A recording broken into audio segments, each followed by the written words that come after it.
Hello guys, welcome back to my YouTube channel Divine Diaries of SK. ನಾನು ನಿಮ್ಮ ಕಾವ್ಯ. ಇವತ್ತು ನಿಮಗೆ ಮೆಂತ್ಯ ಚಿಕನ್ ಮಾಡೋದು ಹೆಂಗೆ ಅಂತ. ಈ ಬಿಸಿಲಿಗೆ ಬರೀ ಚಿಕನ್ ಮಾಡ್ಕೊಂಡು ತಿಂದರೆ ತುಂಬ ಹೀಟಾಗಿ ಹೋಗುತ್ತೆ. ಸೊ ಸಿಂಪಲಾಗಿ ಬೇಗ ಆಗುತ್ತೆ, ಬಟ್ ತುಂಬ ಚೆನ್ನಾಗಿರುತ್ತೆ. ಟೇಸ್ಟಲ್ಲಿ ಡಾಬಾ ಸ್ಟೈಲ್ ಇರುತ್ತೆ. ಮೆಂತ್ಯ ಚಿಕನ್ ಮಾಡೋದು ಹೇಗೆ ಅಂತ ನೋಡೋಣ. ಫಸ್ಟಿಗೆ ಚಿಕನ್ 1/2 kg ತೊಗೊಂಡಿದ್ದೀನಿ. 1/2 kg ಚಿಕನ್ನ ನಾನು 1/4 ಲೀಟ್ರ್ 250 ml ಕರ್ಡಲ್ಲಿ ಮ್ಯಾರಿನೇಟ್ ಮಾಡಿ ಇಟ್ಟಿದ್ದೀನಿ. ಒಂದು 30 ಮಿನಿಟ್ಸ್ ಬಿಫೋರ್ ಮ್ಯಾರಿನೇಟ್ ಮಾಡ್ಕೊಳ್ಳಿ. ಸೊ ನಿಮ್ಗೆ ಹೀಟನ್ನು ಇದು ಅವಾಯ್ಡ್ ಆಗುತ್ತೆ, ಮತ್ತು ಇದು ಸೋಪ್ ಮ್ಯಾರಿನೇಟ್ ಮಾಡೋದ್ರಿಂದ ಟೇಸ್ಟು ತುಂಬ ಚೆನ್ನಾಗಿ ಬರುತ್ತೆ. ಅದಾದಮೇಲೆ ಇದು 1 ಕಟ್ ಮೆಂತ್ಯ ಸೊಪ್ಪು ತೊಗೊಂಡಿದ್ದೀನಿ. 1 ಕಟ್ ಮೆಂತ್ಯ ಸೊಪ್ಪು, 2 ಈರುಳ್ಳಿ 2 ಹಚ್ಕೊಂಡಿದ್ದೀನಿ, ಮತ್ತು ಹಸಿಮೆಣ್ಸಿನ್ಕಾಯಿ 2 ತೊಗೊಂಡಿದ್ದೀನಿ. ಇದು ಖಾರ ಇರಲ್ಲ, ಇದು ಮೆಣಸಿನ್ಕಾಯಿ. ಈ ಮೆಣಸಿನ್ಕಾಯಿ ಯೂಸ್ ಮಾಡ್ತಾಯಿದ್ದೀನಿ ನಾನು. ಮತ್ತು ಶುಂಠಿ 1 ಪೀಸು, ಇದನ್ನು ಕಟ್ ಮಾಡಿ ಇಟ್ಕೊಂಡಿದ್ದೀನಿ, ಮತ್ತು ಬೆಳ್ಳುಳ್ಳಿ. ಇವಾಗ ಹೆಂಗೆ ಮಾಡೋದು ಅಂತ ನೋಡೋಣ. ಸ್ಟವ್ ಹಚ್ಕೊಳ್ಳೋಣ. ಒಂದು ಪಾನ್ ಇಟ್ಟಿದ್ದೀನಿ. ಇದರಲ್ಲಿ ಏನೇನು ಇಂಗ್ರೀಡಿಯೆಂಟ್ಸ್ ಹಾಕಿ ನಾವು ಸೌಟೆ ಮಾಡ್ಕೋಬೇಕು ಅಂತ ತೋರಿಸ್ತೀನಿ. ಫಸ್ಟು ಒಂದು ಮಸಾಲ ಗ್ರೈಂಡ್ ಮಾಡ್ಕೋಬೇಕು. ಅಂದರೆ ಮೆಂತ್ಯ ಸೊಪ್ಪು, ಈರುಳ್ಳಿ ಮತ್ತು ಹಸಿಮೆಣ್ಸಿನ್ಕಾಯಿ ಇದನ್ನೆಲ್ಲನೂ ರುಬ್ಕೋಬೇಕು. ಸೊ ಅದಕ್ಕೆ ಇಲ್ಲಿ ಫ್ರೈ ಮಾಡ್ಕೋಬೇಕು. ಅದನ್ನು ಹೆಂಗೆ ಮಾಡೋದು ಅಂತ ನೋಡೋಣ. So PAN ಬಿಸಿಯಾಗಿದೆ. ಆಯಿಲ್ ಸ್ವಲ್ಪ ಹಾಕ್ಕೊಳ್ಳೋಣ. ನಾನು ಸ್ವಲ್ಪನೇ ಆಯಿಲೆಲ್ಲ ತುಂಬ ಲೆಸ್ ಯೂಸ್ ಮಾಡೋದು. ಒಂದು 2 ಸ್ಪೂನ್ ಅಷ್ಟು ಹಾಕಿದ್ದೀನಿ ಅಷ್ಟೇ. ಸೊ ಆಯಿಲ್ ಬಿಸಿ ಆದಮೇಲೆ, ಬಿಸಿ ಆಗಿದೆ ಆಯಿಲು.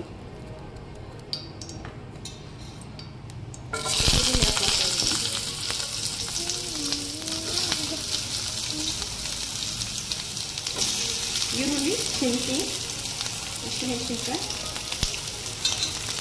ಮತ್ತು ಬೆಳ್ಳುಳ್ಳಿ ಚೆನ್ನಾಗಿ ಫ್ರೈ ಆಗಿದೆ. ಮತ್ತು ಇದರ ಜೊತೆಗೆ ನಾನು ಡೈರೆಕ್ಟಾಗಿ ಆಯಿಲ್ಗೆ ಸ್ಪೈಸಸ್ ಹಾಕಿಲ್ಲ, ಯಾಕಂದರೆ ಅದೊಂದು ಸ್ವಲ್ಪ ಸೀದೋಗಿದ್ದು ವಾಸನೆ ಬರುತ್ತೆ. ಸೊ ಈಗ ನಾವು ಈರುಳ್ಳಿ ಎಲ್ಲ ಹಾಕ್ಬಿಟ್ಟು ಸ್ಪೈಸಸ್ನ ಹಾಕೋಣ. 4 ಲವಂಗ, ಸ್ವಲ್ಪ ಚಿಕ್ಕದು ಚಕ್ಕೆ. ನಾನು ಇಷ್ಟೇ ಯೂಸ್ ಮಾಡ್ತೀನಿ, ತುಂಬ ಮಸಾಲೆ ಬೇಡ ಅಂತ. ಈಗ ಸ್ವಲ್ಪ ಮೆಣಸು,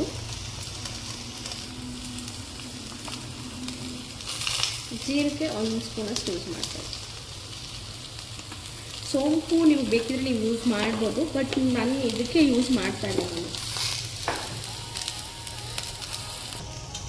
ಸೊ ಇದು ಫ್ರೈ ಆದಮೇಲೆ ಈಗ ಮೆಂತ್ಯ ಸೊಪ್ಪು,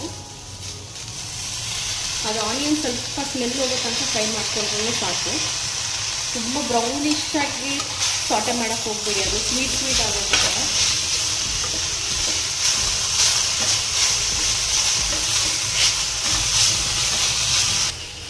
ಇದು ನಾನು ಮೆಂತ್ಯ ಸೊಪ್ಪನ್ನು ತುಂಬ ಫ್ರೈ ಮಾಡಬೇಡಿ, ಸ್ವಲ್ಪ ಕಹಿ ಆಗ್ಬಿಡುತ್ತೆ. ಸೊ ನೋಡಿ, ಈ ಥರ ಆದರೆ ಸಾಕು. ಈ ಥರ ಆದಮೇಲೆ ಇದನ್ನು ಗ್ರೈಂಡ್ ಮಾಡ್ಕೊಳ್ಳೋಣ. ಈಗ ಇದು ಫೈನ್ ಪೇಸ್ಟ್ ಆಗಿದೆ. ಈಗ ನಾವು ಕುಕ್ಕರ್ನಲ್ಲಿ ಬೇಗ ಮಾಡಿಬಿಡೋಣ. ಈಗ ಕುಕ್ಕರಲ್ಲಿ ಮಾಡಿಬಿಡೋಣ. 10-15 ಮಿನಿಟ್ಸಲ್ಲಿ ಮುಗಿದೋಗುತ್ತೆ ಈ ಡಿಶ್ಶು. ಇದು ನೋಡಿ, ಇದು ಬಟರ್ ಹಾಕ್ತಾಯಿದ್ದೀನಿ. ಈ ಚಿಕನ್ ಡಿಶ್ಗಳಿಗೆ ಸ್ವಲ್ಪ ಬಟರ್ ಸೇರಿಸಿದ್ರೆ ಟೇಸ್ಟು ತುಂಬ ಚೆನ್ನಾಗಿ ಎನ್ಹಾನ್ಸ್ ಆಗುತ್ತೆ. ಓಕೆ, ಒನ್ಸ್ ಬಟರ್ ಇದಾದಮೇಲೆ ಆನಿಯನ್ ಹಾಕ್ಕೊತಾ ಇದ್ದೀನಿ. ಆನಿಯನ್ನು ಚೆನ್ನಾಗಿ ಫ್ರೈ ಆಗಲಿ. ಇದಕ್ಕೂ ನೋಡಿ, ನಾನು ಆಯಿಲ್ ಸ್ವಲ್ಪನೇ ಹಾಕಿರೋದು. ಬಟರ್ ಹಾಕಿದ್ನಲ್ಲ ಅಷ್ಟೇ, ಆ ಬಟರಲ್ಲೇ ಮಾಡ್ತಾಯಿದ್ದೀನಿ. ಒನ್ಸ್ ಆನಿಯನ್ ಫ್ರೈ ಆದಮೇಲೆ ಟೊಮೆಟೊ 1 ಸಾಕು. ಟೊಮೆಟೊ ಯಾಕೆಂದರೆ ಈ ಡಿಶ್ಗೆ ಟೊಮೆಟೊ ರಿಕ್ವೈರ್ಮೆಂಟ್ ಇಲ್ಲ, ಬಟ್ ಸ್ವಲ್ಪ ನಾನು ಒಂದೇ ಒಂದು ಹಾಕ್ಕೊತಾ ಇದ್ದೀನಿ.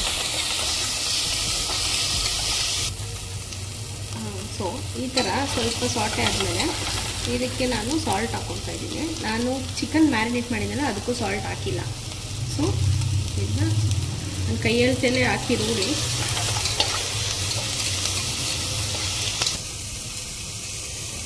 ಒಂದು 1/2 ಟೇಬಲ್ ಸ್ಪೂನು ಚಿಕನ್ ಮಸಾಲ ಹಾಕ್ತಾಯಿದ್ದೀನಿ, ಮತ್ತು 1.5 ಸ್ಪೂನು ಚಿಲ್ಲಿ ಪೌಡರ್ ಹಾಕ್ತಾಯಿದ್ದೀನಿ. ಯಾಕಂದರೆ 2 ಮೆಣಸಿನ್ಕಾಯಿ ಆಲ್ರೆಡಿ ನಾವು ಅದಕ್ಕೆ ಹಾಕಿದ್ದೀವಿ.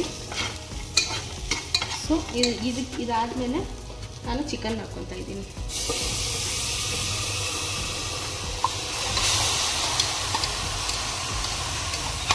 ಚಿಕನ್ ಹಾಕ್ಬಿಟ್ಟು ಈ ಮಸಾಲನಲ್ಲೇ ಚೆನ್ನಾಗಿ ಫ್ರೈ ಮಾಡಬೇಕು ಚಿಕನ್ನ. ಈಗ ಚಿಕನ್ನಲ್ಲಿರೋ ನೀರು ಬಿಟ್ಕೊಳ್ಳುತ್ತೆ, ಮತ್ತು ಮೊಸರು ಹಾಕಿದ್ದೀವಿ. ಸೊ ವಾಟರ್ ಏನು ಆ್ಯಡ್ ಮಾಡೋದು ಬೇಡಿಲ್ಲ, ಬಟ್ ಫ್ರೈ ಮಾತ್ರ ಚೆನ್ನಾಗಿ ಫ್ರೈ ಮಾಡಬೇಕು. ನೋಡಿ ಇದಕ್ಕೆ ಸ್ವಲ್ಪನೇ ಬಟರ್ ಹಾಕಿದ್ದೀವಿ, ಬಟ್ ಚಿಕನಲ್ಲಿ ಇರುತ್ತಲ್ಲ ಅದು ಆಯಿಲೆಲ್ಲ ಹೆಂಗೆ ಬಂದಿದೆ ಅಂತ. ಅದಕ್ಕೆ ನಾವು ನಾನ್ ವೆಜ್ ಡಿಶ್ ಮಾಡಿದಾಗ ನಾವು ಆಯಿಲ್ನ ಸ್ವಲ್ಪ ಕಡಿಮೆ ಯೂಸ್ ಮಾಡಬೇಕು. ಸೊ ಒನ್ಸ್ ಇದಾದ್ಮೇಲೆ ಚೆನ್ನಾಗಿ ಫ್ರೈ ಆಗಿದೆ.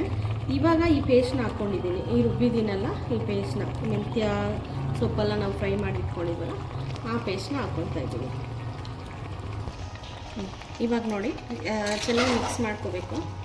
ಚೆನ್ನಾಗಿ ಮಿಕ್ಸ್ ಮಾಡಿಕೊಂಡು ಗ್ರೇವಿ ಎಷ್ಟು ಕನ್ಸಿಸ್ಟೆನ್ಸಿ ಬೇಕೋ ನಿಮಗೆ, ಸಾರು ಥರ ಬೇಕಿದ್ದರೆ 1 ಗ್ಲಾಸ್ ನೀರು ಹಾಕ್ಕೋಬೋದು, 1.25 ಗ್ಲಾಸ್ ನೀರು ಹಾಕ್ಕೋಬೋದು. ಇಲ್ಲ ಫ್ರೈ ಥರ ಬೇಕಿದ್ರೆ ಇದಕ್ಕೆ 1/2 ಗ್ಲಾಸ್ ನೀರು ಹಾಕಿದ್ರೆ ಸಾಕು ಚಪಾತಿಗೆ.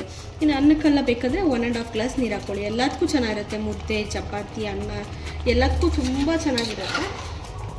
ಸೊ ಇವಾಗ ನೀರು ಹಾಕ್ತೀನಿ. ಈಗ 1 ಗ್ಲಾಸ್ ನೀರು ಹಾಕ್ಬಿಟ್ಟು ಕ್ಲೋಸ್ ಮಾಡಿ ಇಡೋದಷ್ಟೇ. ಇದು ಚಿಕನ್ ಅನ್ನೋದ್ರಿಂದ ಇದಕ್ಕೆ 1 ವಿಷಲ್ ಸಾಕು, ಜಾಸ್ತಿ ಇರೋಂಗಿಲ್ಲ. ಈಗ ನಾನೇನು ಸಿಮ್ಮಲ್ಲಿಟ್ಟು ಇಷ್ಟೊತ್ತು ಮಾಡ್ತಾಯಿದ್ದೆ, ಇದನ್ನು ಐ ಫ್ಲೇಮ್ ಇಡ್ತಾಯಿದ್ದೀನಿ. 1 ವಿಷಲ್ ಸಾಕು. 1 ವಿಷಲ್ ಆದಮೇಲೆ ಇದು ಹೆಂಗಾಗತ್ತೆ ಅಂತ ನೋಡೋಣ. ಸೊ ಫೈನಲ್ ಔಟ್ಪುಟ್ ನೋಡಿ ಈ ಥರ ಬಂದಿದೆ. 1 ವಿಷಲ್ ಅಷ್ಟೇ ಕುಕ್ಕರ್ ಇಡಬೇಕು, ಅದಕ್ಕೆ ಎಷ್ಟು ಸಾಫ್ಟಾಗಿ ಬಂದಿದೆ ನೋಡಿ ಚಿಕನ್ನು. ಇದು ಫೈನಲ್ ಔಟ್ಪುಟ್ಟು. ಲಾಸ್ಟಲ್ಲಿ ನೀವು ಬೌಲಿಗೆ ಟ್ರಾನ್ಸ್ಫರ್ ಮಾಡಿಕೊಂಡು ಕೋರಿಯಾಂಡರಿಂದ ಗಾರ್ನಿಷ್ ಮಾಡ್ಕೊಳ್ಳಿ. ಸೊ ಇವಾಗ ರೈಸ್ಗೆ, ಚಪಾತಿಗೆ, ಮುದ್ದೆಗೆ ಎಲ್ಲದಕ್ಕೂ ತುಂಬ ಚೆನ್ನಾಗಿರುತ್ತೆ. ನಾನು ಸ್ವಲ್ಪ ನೋಡಿ ಕನ್ಸಿಸ್ಟೆನ್ಸಿ ಈ ಥರ ಕರಿ ಟೈಪ್ ತೊಗೊಂಡಿದ್ದೀನಿ. ನಿಮಗೆ ಯಾವ ಕನ್ಸಿಸ್ಟೆನ್ಸಿ ಬೇಕೋ ಅದರಲ್ಲಿ ನೀವು ತೊಗೊಳ್ಬೋದು.